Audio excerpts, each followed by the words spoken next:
ध्यान दीजिए, एक बार पुनः समझ लीजिए, ठीक है। उत्क्रमणी का मतलब होता है रिवर्सिबल। पहले इसका मतलब एक बार पुनः हम लोग समझते हैं।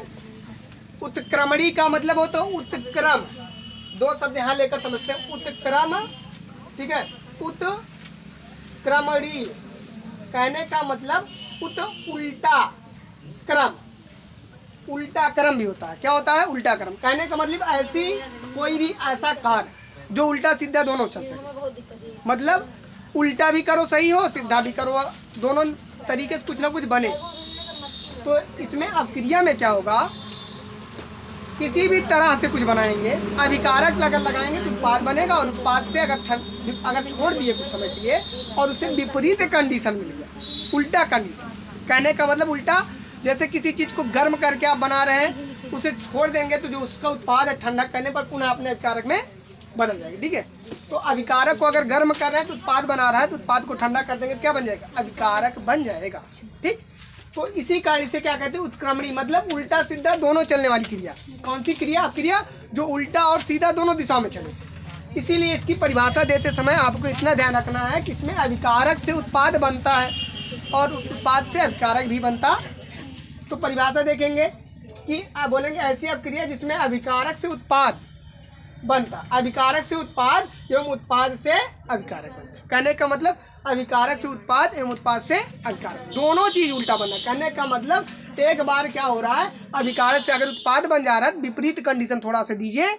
अगर गर्म कर रहे हैं तो ठंडा कर दीजिए, ठंडा करेंगे तो क्या बन जाएगा? उत्पाद से अभिकारक। जैसे एग्जाम्पल लीजिए, आप बर्फ को लेते हैं, बर्फ को गर्म कर देते हैं, गर्म करते हैं जल बन जाता है। क्या बन जाता है? जल बन जाता है ना। और जल को जब ठंडा करेंगे पुनः बर्फ बन जाएगा। तो क्या हुआ? प्रोसेस उल्टा हुआ ना। जल को आप ठंडा करने पर बर्फ बन रहा, और बर्फ को गर्म करने पर जल बन जा रहा। दोनों कंडीशन विपरीत है कि नहीं? अब सोचिए, गर्म करने पर जल बन रहा और जल को गर्म करने पर क्या बन जा रहा? बर्फ को गर्म करने पर जल बन रहा और जल को ठंडा करने पर बर्फ। तो विपरीत कंडीशन लगा रहे कि नहीं?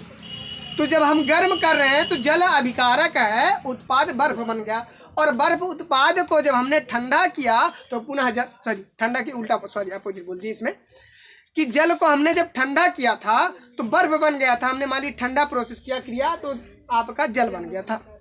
अब जल को जब विपरीत कंडीशन, अर्थात हमने जब गर्म कर दिया उसे, तो गर्म करने पर क्या बन गया?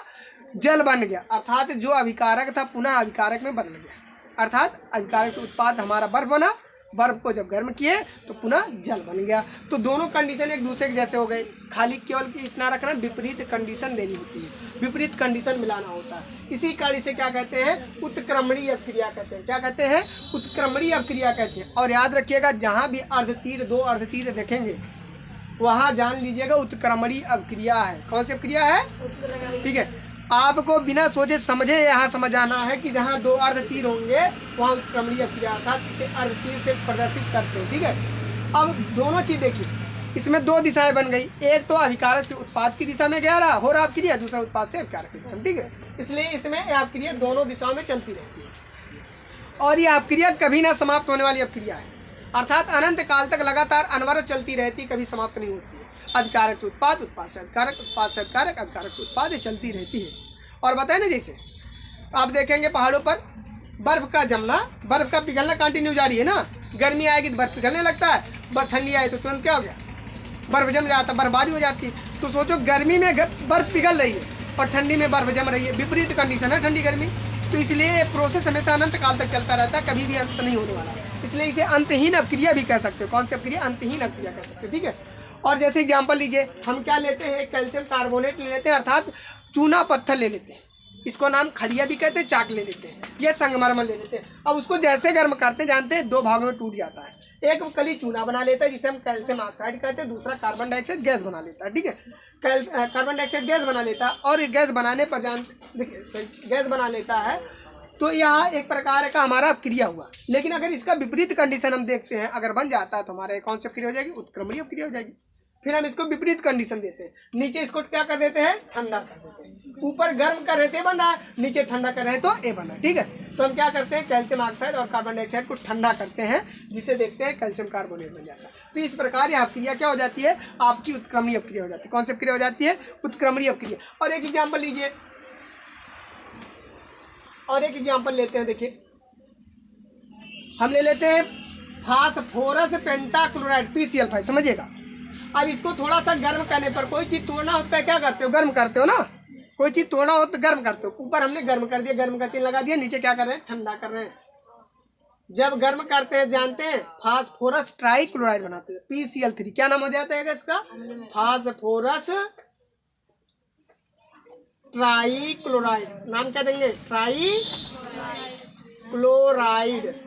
ध्यान देंगे। और इसका नाम फास्फोरस